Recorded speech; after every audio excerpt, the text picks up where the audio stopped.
Bonsoir, mesdames et messieurs. Alexandre Baudouin et François Trépanier qui vous souhaitent la bienvenue à cette autre édition de Sport Express. Salut, François. Salut, Alex. Je suis un peu tanné de partir l'émission avec des décès, François. Il y a 2 semaines, ça a été notre ami Marc-André Paillé. Ouais. La semaine dernière, ça a été cette jeune fille à Marcelin-Champagnat qui, malheureusement, s'est enlevée la vie.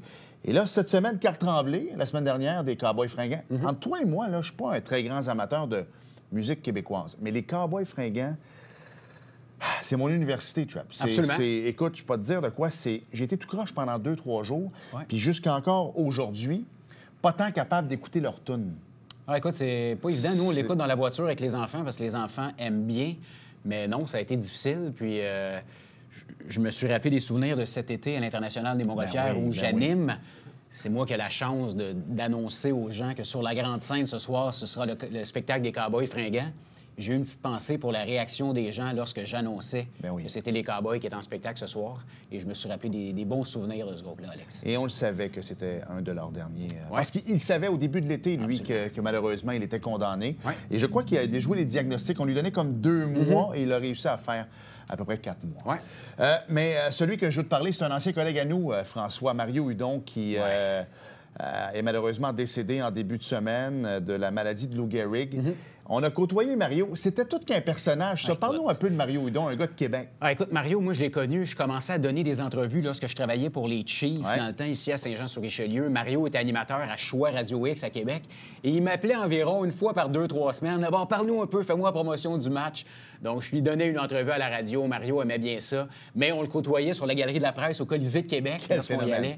Quel phénomène. C'était tout un numéro et vraiment un gentil monsieur. Mais lui, l'affaire, c'est que c'était un animateur radio, mais c'était pas un animateur radio. Dans le sens que, tu sais, à Montréal, des fois, on veut être politically correct, on veut parler du Canadien, mais on veut pas être trop content. Lui, là, c'était un pro-Québec, c'était un pro-Radio X, c'était un pro-retour des Nordiques. T'étais mieux de pas appeler en ondes puis défaire sa ville parce que je peux te dire de quoi tu passais un mauvais quart d'heure. Mais ça paraissait, Alex, même à la description, des fois, il faut avoir un petit parti pris. Il y en avait pas mal, il y en avait pas mal. François, quel match de foot! Écoute, quelle performance des Alouettes. Fin de match incroyable. Marc-Antoine Dequoy l'avait dit avant le match qu'il était pour aller chercher cette coupe-là. Et ils ont tenu parole. Quel match incroyable. Et quelle sortie médiatique de Marc-Antoine également. Lui, en français, s'il vous plaît, comme le disait si bien son propriétaire. Ils ont même fait des chandails, Alex, maintenant. Je suis content. Il reste plus grand temps, le show, cette semaine? Oui, on parle de soccer universitaire américain avec Élise Baudry, une Johannaise qui performe là-bas du côté des États-Unis. Bienvenue à Sport Express.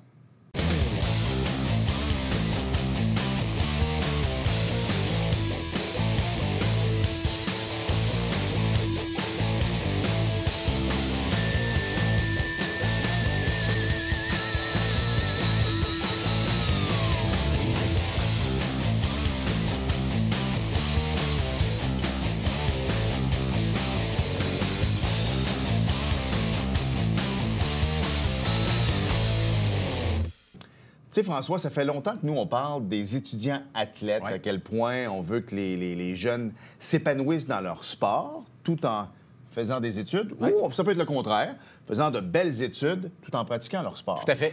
Et on a reçu quelques étudiants athlètes ici, mais de recevoir une étudiante athlète qui va aux États-Unis, NCAA, Division 1, dans un sport qui, on va se le dire, c'est pas comme s'il n'y en avait pas. C'est pas comme si c'était Division 1 ou ping-pong, mettons. Tu sais, des joueurs de soccer, il y en a quand même pas mal. Et elle, Division 1, au soccer. Élise Baudry est avec nous. Salut. Bonjour. Salut, Élise. Bonjour, merci de me recevoir. Bien, merci à toi d'avoir accepté l'invitation. Parce que je crois que ta maman enseigne à l'enfant de, François. Juste pour mettre un peu dans le contexte, Marie-Claude, sa maman, enseigne à Victor en première année. Et Marie-Claude m'a demandé, est-ce que Alexandre, mon garçon, pourrait venir passer un moment avec vous pour pouvoir regarder comment ça se passe sur un plateau de télé, les coulisses, bien sûr, avec plaisir. Et elle me dit, ma fille qui joue au soccer aux États-Unis va être de retour, donc elle va pouvoir venir avec Alexandre pour l'amener. Donc, ma question fut à Marie-Claude, est-ce que Élise serait intéressée à participer à l'émission?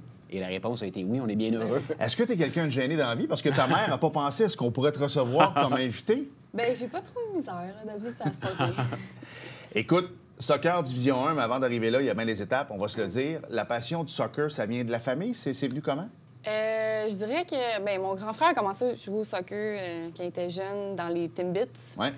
Mais il a arrêté après, mais c'est comme l'affaire que les parents, des fois, commencent à faire jouer leurs enfants dans les Une Timbits. petite continuité dans la famille. Puis, dans le fond, après ça, j'ai juste continué tout le temps. Puis, je suis rentrée dans les Celtics. Ouais. J'avais 12 ans, peut-être. Donc, ça fait 7 ans, parce que tu n'es pas très vieille.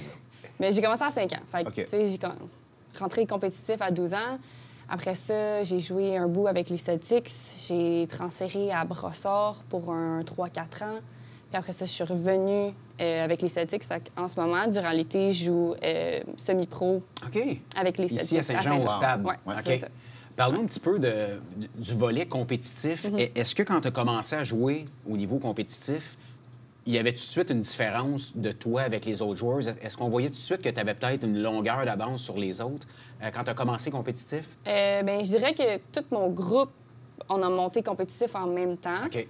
Mais c'est sûr que, mettons, moi, je pourrais vous dire que je me démarquais un peu plus au niveau comme technique. Fait que j'avais beaucoup comme d'agilité. OK. Puis les mouvements avec le ballon, c'était comme facile pour moi. Fait que je dirais que c'est pas mal ça. OK. Le soccer féminin est en santé au Québec quand même. Oui, ben oui. Tu sais, comparativement à d'autres sports, tu as pu le pratiquer quand même. Mais moi, je vais revenir sur l'aspect élite de la chose, parce que tu as dit que tu as commencé à jouer au soccer à 5 ans. Oui. Élite à 12 ans. Donc, commencer élite à 12 ans et être NCAA Division 1 5-6 ans plus tard, Ouais. ça s'est fait quand même relativement rapidement. Est-ce que Oui, c'est toujours comme ça que les étapes se font vite ou c'est parce que tu avais non pas un talent certain ou un certain talent? Bien, il y a plusieurs étapes entre ça. Dans le fond, c'est que tu commences à 12 ans, mais après ça, il y a comme l'équipe de la Rive-Sud, qu'eux autres, ils viennent comme recruter. Ouais. Puis après ça, s'ils te recrutent pour l'équipe de la Rive-Sud, bien, tu as les Jeux du Québec. J'avais peut-être comme 13-14 ans, puis après ça, tu augmentes. Puis là, aux Jeux du Québec, il y a d'autres recruteurs qui viennent pour le Centre national de haute performance, qui est comme une équipe Team Québec, qui, dans le fond, on s'entraîne à Laval. Fait que je faisais tous les jours Laval-Saint-Jean. Puis j'allais à l'école, au Collège français à Longueuil. Fait que je faisais comme le transport. Puis après ça, dans le fond, c'est là que j'ai commit aux États-Unis. OK. OK. Je veux que tu nous parles un peu du programme des Celtics parce que c'est ultra reconnu comme programme. Oui. Moi, Léo, mon garçon, Victor joue l'été également et sont fiers de porter le chandail avec le logo des Celtics. C'est un programme qui est très reconnu. Tu sais, on parle souvent du programme des géants ici au Cégep de Saint-Jean qui est reconnu à travers le Québec. Ils ont gagné plusieurs bols d'or, une belle organisation. Les Celtics ont une très bonne réputation aussi. Hein? Oui, c'est sûr. Puis ce que j'ai remarqué comparément à d'autres clubs, c'est que les Celtics sont vraiment fiers d'être comme une équipe de Saint-Jean, puis Saint-Jean sont fiers aussi d'avoir les Celtics. Fait que c'est vraiment bien reconnu à Saint-Jean puis au Québec, puis on a tout le temps eu comme une bonne réputation aussi.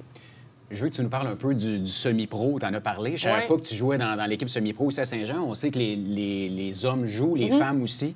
C'est le fun que tu sois dans l'équipe. Ça fait quelques années que cette ligue-là a été créée. Dans le fond, c'est les meilleures joueuses au Québec qui évoluent dans cette ligue-là. Est-ce qu'il y a beaucoup de joueuses comme toi qui évoluent aux États-Unis durant la saison et durant la saison morte continuent à se perfectionner ici au Québec? Oui, il y en a beaucoup. Juste dans mon équipe à Saint-Jean, je dirais qu'on est peut-être 5-6. Wow.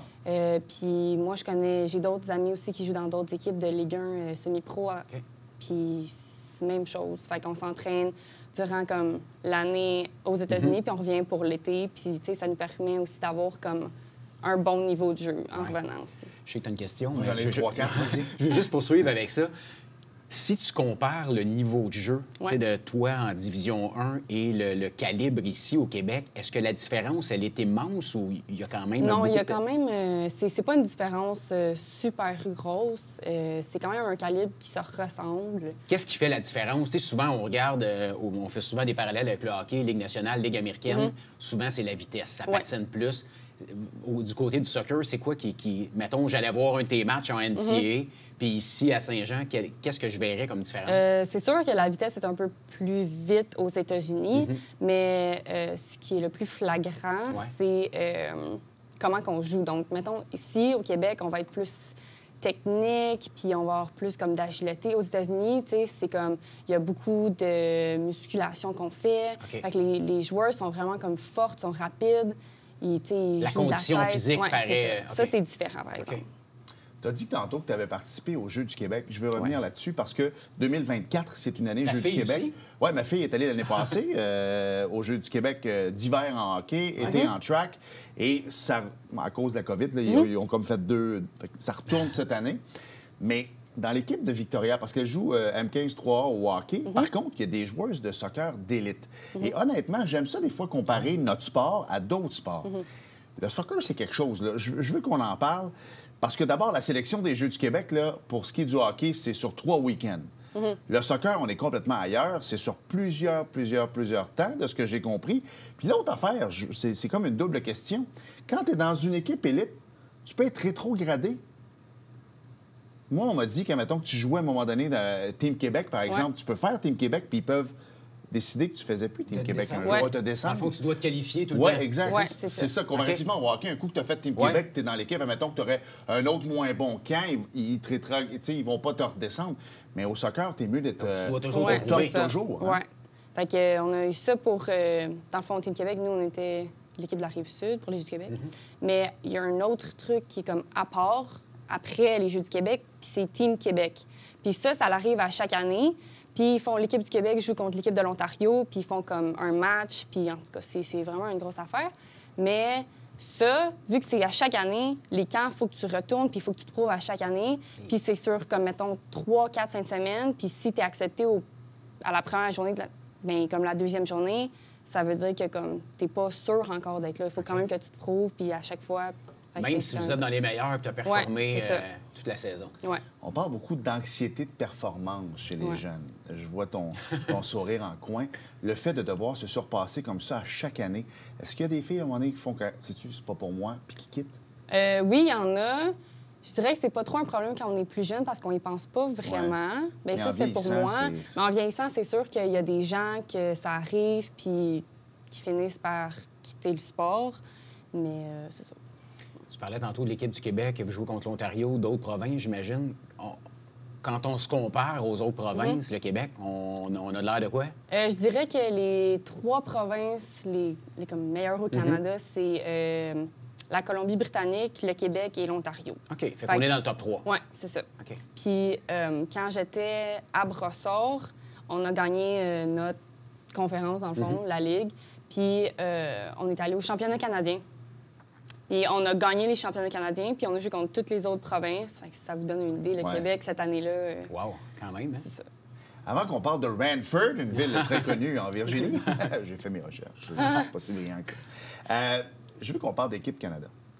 Parce que, à part, tu sais, Team Canada Hockey, on en parle, équipe féminine également, mais disons que Team Canada hockey ne remplirait peut-être pas toutes les arénas tout le temps, mais Team Canada féminin, c'est quelque chose. Ils sont venus il y a quelques semaines au Stade Saputo. Au Stade Saputo. Elles ont rempli le Stade Saputo. De voir une équipe comme ça qui a remporté les Jeux olympiques, que Christine Sinclair est non seulement la meilleure joueuse canadienne, mais je pense que c'est elle qui a compté le plus de buts au niveau mondial. La légende. La légende. C'est une belle source de motivation. Puis les filles, ce que j'aime, elles redonnent beaucoup aussi. Elles sont disponibles pour vous autres. Oui. Bien, je me rappelle quand j'étais comme en première année, deuxième année, il fallait faire un exposé oral sur quelqu'un qui nous avait inspirés. Puis moi, j'avais choisi Christine Sinclair. Fait que, depuis mon jeune âge, c'est elle que comme, je regarde puis qui m'inspire. Puis je sais que l'équipe canadienne a beaucoup d'impact sur les jeunes filles aussi qui commencent à jouer au soccer. Fait que sont vraiment importantes dans le développement du soccer au Québec. Avez-vous la chance de les côtoyer un peu? Y a-t-il des occasions, des fois, vous pouvez les rencontrer? Ou... Mais moi, c'est jamais arrivé. OK. L'appel est lancé. Oui, pourquoi pas. Mais je suis allée voir un des matchs quand j'étais plus jeune aussi au Stade olympique à Montréal. Ça a été le plus proche que je me suis rapprochée d'eux. Quand même. Il y a quelques Québécoises qui font partie de l'équipe. On s'arrête. Ensuite, on va s'en aller dans la pittoresque ville de Radford. C'est Radford, oui. J'ai mis un N, il n'y a pas de N là. Donc, Radford, en Virginie. Je veux qu'on comprenne un peu l'univers NCAA Division 1. Est-ce que ça peut coûter aussi, Alex? Oui, parce que souvent, on parle de Florida State ou des choses comme ça, à quel point c'est dispendieux, mais je peux vous dire quelque chose. Radford, c'est très cher aussi. On s'arrête et au retour, on poursuit avec Élise. Bougez pas.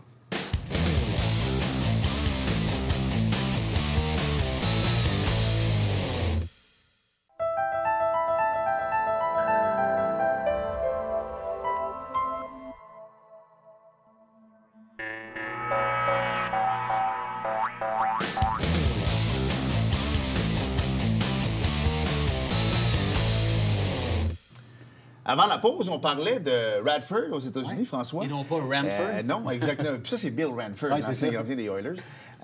Mais, tu sais, quand on est jeune, est-ce qu'on rêve de jouer pour Radford? Peut-être pas. Mais le point, c'est que tu veux jouer aux États-Unis. C'est arrivé comment, Radford? Je pense qu'il y a des gens qui ont travaillé pour toi pour qu'ils puissent te dénicher cette université-là. Oui, c'est ça. Dans le fond, quand je jouais à Brossard, il y a une agence qui commençait à Saint-Jean. Je sais pas si c'était à Saint-Jean, mais c'est un gars de Saint-Jean qui a commencé ça aussi. Puis, dans le fond, ils sont venus nous voir. Puis, c'était comme nous, on place des athlètes. C'est quoi son nom? Je crois qu'on l'a reçu. Il s'appelle Yannick. On a reçu quelqu'un qui plaçait des fleurs. Venez, on a 500 épisodes. Il y a Yannick, puis moi, celui qui travaille avec moi aussi, il s'appelle Gabriel. OK. Fait que, puis, dans le fond, ils sont venus nous voir. Puis, ils nous ont envoyé des courriels. Ils disent, nous, on est une agence qui place des athlètes aux États-Unis. On fait toutes les démarches pour vous. On parle à des coachs, puis tout. Fait que nous, on était comme la première batch à faire ça avec eux. Puis après ça, ils ont pris vraiment beaucoup d'expansion. Ils ont vraiment beaucoup d'athlètes en ce moment. Ils placent presque tous leurs athlètes. Ça m'a vraiment beaucoup aidé. Fait que c'est comme ça que je suis rentrée aux États-Unis. Mais avant de choisir Radford et de vouloir aller aux États-Unis, il y a un état... Comment ça fonctionne, le recrutement? Est-ce que les agents doivent envoyer un démo de toi? Comment on fait pour te vendre à une équipe qui ne te connaisse pas? En même temps, tu es dans les années COVID, toi. C'est ça, oui. Ça, c'était dur. En plus. Mais dans le fond, c'est qu'eux, ils m'ont demandé de regrouper des vidéos. Nous, on filme tous nos matchs, dans le fond. Fait qu'il fallait que je fasse un vidéo highlight. Fait que là, j'ai envoyé ça à mon agent. Puis lui, il envoyait ça au coach des États-Unis, qu'eux autres, ils ont des contacts avec eux. Puis s'ils sont intéressés, lui, il me le dit. Puis là, je reçois un email du coach. Après ça, lui, il dit « Ah, est-ce qu'on peut avoir un Zoom? » Parce qu'on était en COVID, fait que je ne pouvais pas aller visiter. Fait qu'un Zoom, fait que j'étais en Zoom avec eux autres, puis ils me présentaient le programme, les offres de scholarship. Ils vendent leur salade, là. Oui, c'est ça. Puis après ça, moi, j'ai eu comme à peu près une trentaine de Zooms avec des coachs. Ah oui, à ce point-là? Oui. OK. Puis, dans le fond, après ça, ça va par élimination. Fait que laquelle que j'ai mieux aimée, c'est où... Des fois, il y a un fit naturel Ouais, avec quelqu'un aussi que... Oui. Puis, même, c'est ça. Puis, est-ce qu'il y en a, dans le fond, tu sais, qu'ils peuvent t'offrir un programme, ben, on parle de scholarship, un full scholarship, il y en a qui vont payer la moitié, il y en a qui n'en payent pas. C'est ça l'arrive. OK. Fait que moi, le premier Zoom que j'ai eu avec mon coach de Radford, tu sais, j'ai ouvert la caméra, il dit « Oui, ça va bien. » Tout de suite après, je te donne un full scholarship. Il m'a dit « T'as 2 semaines pour choisir, tu me donnes une réponse. » Wow. OK. Fait que c'est ça qui est arrivé. Et le fait qu'ils disent full scholarship, ça aide à prendre une décision, peut-être. Oui, ça aide beaucoup. Après ça, tu décides, visiblement, tu as le Audi, donc tu as dit oui, et on sait que tu joues là aussi. Et on sait également que Saint-Jean-sur-Richelieu est probablement la ville la plus anglophone du Québec. Ça a été quoi quand tu es arrivé là-bas? Parce que là, écoute, d'abord, tu t'en vas dans un univers complètement différent. On va se le dire, la Virginie, c'est quand même très beau, là. Ça ressemble peut-être un peu, tu sais, au niveau climatique, les étés sont pareils comme au Québec et ces choses-là, mais tu arrives dans un univers complètement différent. La langue première, c'est l'anglais. Oui. Ça a été comment, l'adaptation? Ben, c'est sûr qu'au début, ça a été une adaptation, comme vous dites, mais j'ai fait 2 ans au primaire en langue et communication. Okay. Donc, tu sais, je partais pas de zéro. Tu avais une bonne base en anglais. J'avais une petite base. Puis, ma mère, elle avait insisté pour que je fasse ma prématernelle en anglais aux États-Unis aussi. Fait que, tu sais, je connaissais un peu ça. Puis, en première année, j'ai fait comme 3 mois à Vancouver aussi que je suis allée à l'école. Donc, j'avais déjà une petite base. Puis j'ai fait 1 an de cégep avant d'aller à l'université là-bas. Puis je l'ai fait au Collège Champlain. Puis ça, c'est en anglais. Oui. Fait que c'est vraiment ça qui m'a aidée, surtout pour comme écrire. Fait que quand je suis arrivée là-bas, j'avais beaucoup plus de facilité. Okay. Là, on parle beaucoup de soccer, mais on s'entend, tu es dans une université américaine, donc il y a les études, tu le disais en début d'entrevue. En quoi tu étudies, puis comment tu choisis ton programme là-bas? Qu'est-ce qui a fait que tu t'es enligné dans ce programme-là? Bien, c'est sûr que quand tu côtoies le soccer, tu côtoies aussi beaucoup de physiothérapeutes. Puis moi, depuis comme mon jeune âge, c'est tout le temps ça que j'ai voulu faire. Alors, j'étudie en physiothérapie en ce moment dans un programme qui s'appelle Allied Health Science. Puis, c'est ça. Souvent, les athlètes s'en vont dans... Mais Il y en a beaucoup. Là, j'ai pas envie de faire de politique ni rien. Mais, va en faire pareil. C'est ça, on va aller là. J'ai beaucoup d'amis. En fait, ma famille, tu le sais, là, ma famille habite en Floride, j'en ai parlé hors d'onde. J'ai un de mes bons amis à moi qui habite à Silicon Valley, à Saint-Nosé. Pas très politique, mon affaire, où est-ce que je vais aller, mais c'est l'encadrement, mais surtout les établissements, au niveau sportif, sont à des années-lumière de ce qu'on a ici au Québec. Rien contre le stade des Géants, qui est extraordinaire. Mais un stade comme ça aux États-Unis, c'est de moyenne classe, on va se le dire. Est-ce que tu as envie de revenir ici ou la vie là-bas te plaît? Parce que comme jeune sportive, est-ce que tu manques de rien? Tu as de belles installations. Comme physio, des sportifs, il y en a des pelletés. Tu pourras avoir une belle carrière. Donc, est-ce que tu es rendu là dans ton cheminement? Est-ce que tu veux revenir ici pratiquer ta profession ou le plus longtemps possible, tu aimerais rester là-bas? C'est une question que maman va aimer, d'après moi. Bien, on en a déjà parlé, fait qu'elle ne va pas être surprise. Bien, c'est sûr que j'essaie de finir mon université aux États-Unis. Mais après ça, je dirais un bon 90 je vais revenir ici. Ah oui, à ce point-là. OK, mais c'est la raison. OK, c'est ça. Donc, tu es très attaché oui, quand même. c'est ça. Puis les qualités, les conditions, tout, c'est vraiment différent aussi. Puis la mentalité. Fait puis j'aime les personnes aussi. C'est vrai que la Virginie, c'est proche des Carolines, qui sont un petit peu plus redneck que nous. Disons ça de même. Ouais. On parlait tantôt de bourse d'études. Les gens à la maison qui regardent l'émission, qui vont se poser la question, on en a parlé hors d'onde, mais je vais te laisser nous en parler un peu. Combien ça peut coûter pour une athlète comme toi de jouer aux États-Unis comme ça? L'école débourse combien pour que tu puisses aller jouer là-bas? Bien, c'est sûr que je suis vraiment reconnaissante parce que c'est quand même une grosse bourse. Je dirais qu'une année, donc 2 semestres, c'est environ 50 000. US? Oui, c'est ça. Fait que là-dedans, on comprend les études, le logement, la nourriture. Fait que tout est payé. Dans le fond, outre tes dépenses personnelles, tu n'as rien à payer là-bas. Là. C'est ça.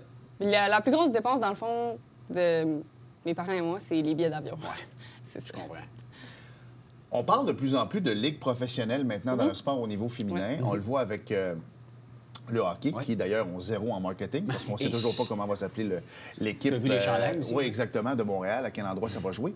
Mais je sais qu'en Europe, les ligues féminines sont très populaires et vous pouvez quand même très bien gagner votre vie. Est-ce que ça aussi, c'est un avenue que tu t'aimerais regarder? J'y ai pas encore pensé, honnêtement. C'est sûr que j'essaie de finir mes études avant d'aller ailleurs. Ça va être vraiment plus à décider plus tard. Parle-nous de la vie là-bas sur un campus universitaire. Est-ce que toutes les filles de soccer se tiennent ensemble? Est-ce que la majorité des équipes de sport, vous vous côtoyez, vous allez encourager les autres également? Bien oui, c'est sûr. Je dirais que les équipes sportives se connaissent beaucoup. Puis à chaque fois qu'on se voit, ben c'est sûr, « Hey, salut! » Une petite famille. C'est ça. Fait que même pour les parties, c'est vraiment fun, ça. C'est vraiment toutes les équipes sportives ensemble, puis on s'entraide beaucoup, on va voir les matchs des autres. Puis c'est ça. Mais la vie sur un campus universitaire, est-ce que c'est comme dans les films? Vous avez des différents dorms. Est-ce que c'est comme ça? Oui, c'est vraiment des dortoirs différents, puis les maisons et des choses comme ça. Oui, les fraternités, les sororités. Oui, il y a ça partout sur le campus. Mettons, moi, ma première année, j'habitais sur le campus, donc j'habitais en résidence. Puis on avait une résidence qui était juste pour les athlètes. Donc, tu sais, nous, on était chanceux, c'était tout rénové, air climatisé. C'était vraiment bien. Le luxe. Oui, c'est ça. Puis après ça, quand je m'en vais à mes classes, s'ils ne sont pas en ligne, parce qu'on peut décider, on a comme des buildings. Puis c'est comme, chacun a un nom, puis c'est tout, mettons, sciences, maths, art. Fait que, je me promène, puis...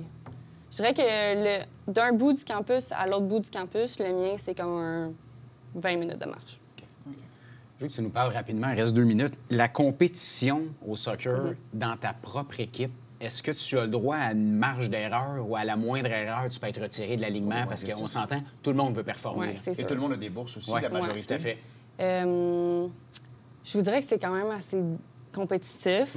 Tu peux pas arriver à une pratique pendant une semaine puis décider de pas faire les efforts parce que tu vas pas jouer. Tu vas payer nécessairement. Okay. Oui, c'est ça. Fait que c'est vraiment, c'est quand même difficile. Okay.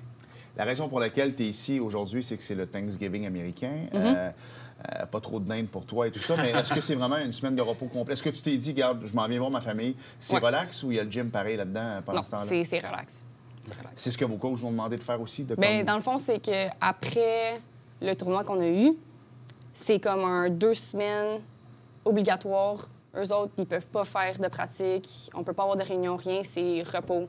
Fait que on revient à la maison, puis on fait rien. Tu es quand même une athlète d'élite et je sais que de plus en plus de gens gagnent leur vie là-dedans avec, par exemple, des écoles de peu importe le sport, des choses comme ça. Et on voit la relâche arriver, tout de suite réserver votre place pour la relâche. Ouais. Est-ce que toi, tu conseillerais à ces jeunes-là de dire, peut-être, j'ai pas envie de chaque personne a le droit de gagner sa vie, là, le point n'est pas là. Mais si une semaine de repos, ça fait du bien aussi. Hein? Oui, ça fait du bien, c'est sûr. En tant que futur physio, là, tu pourrais peut-être... Non, mais c'est vrai, pareil. Souvent, ils sont toujours absolument. À 100 là-dedans, mais de prendre un petit pas de recul d'une semaine, c'est pas ça qui va te faire rater l'équipe. Là. Tout à fait. Non, c'est ça l'aide. Puis c'est bon pour le corps aussi. Après une grosse saison, on a commencé notre saison au mois d'août, puis on l'a fini là, peut-être comme 2-3 semaines. Fait que... ça fait du bien. Rapidement, je vais te donner un dernier 30 secondes. Vas-y, c'est tellement bon. On parlait en début d'émission, des personnes à remercier. Hein, les parents sont derrière toi. Hein? Bien, mes parents, ils sont là, m'ont fait tous les lifts, mes pratiques. Ils ont mis beaucoup de sacrifices. Fait que je voulais les remercier. Ouais. Puis je voulais aussi remercier ton agence, mon agence qui m'a aidé. Tu peux les nommer. Ça s'appelle Gabriel. C'est lui qui fonctionne avec moi. Ouais. Puis il y a aussi Yannick qui organise... Quel est le nom de l'agence? Sport Ambition. Sport Ambition. Ouais. On les salue. Bien, ils ont eu l'ambition d'aller vers toi et honnêtement, ça a très bien réussi. Merci. Si la jeunesse peut te ressembler plus tard, d'être... Quel bel exemple. Hein? Oui, exactement. Moi, j'ai 2 filles, 15 et 13. Puis si elles peuvent suivre ton cheminement, ce serait extraordinaire. Merci. Merci, Elise. Bonne chance pour la suite. Est-ce qu'on peut commencer déjà à dire joyeuse fête? Non, c'est à partir du 1er décembre, hein? Ouais, c'est un peu... En tout cas, bonne fin de vacances ici. Au Québec. On s'arrête. Et au retour, j'en ai aucune idée de quoi on va parler. On va voir ça.